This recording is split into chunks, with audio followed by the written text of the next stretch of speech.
What's going on, guys? Darius here, and today I'll be talking about one of my favorite superhero cartoons on Nicktoons. Behind me, this is Iron Man Armored Adventures.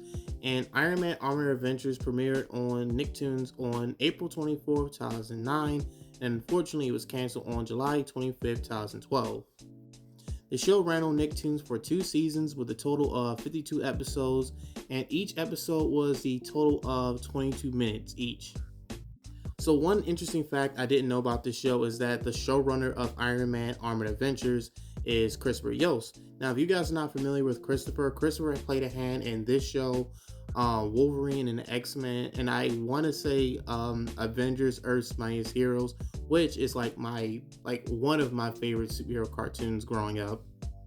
So the series follows young versions of Tony Stark, Pepper Potts, and James Rhodey Rhodes.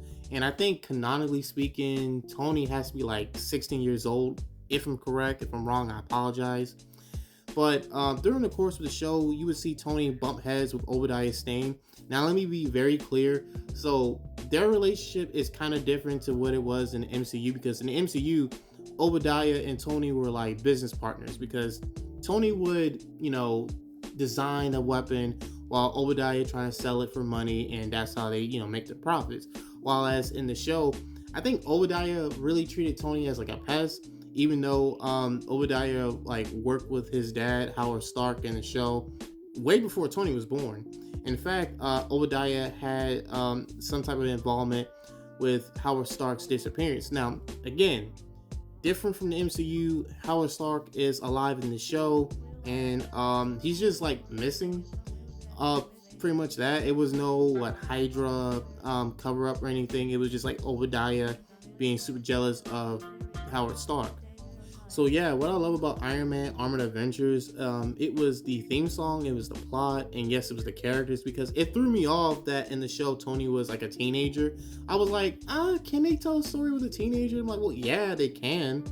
And they successfully pulled it off, because I remember a lot of good moments of him building armor suits to fight like various other villains.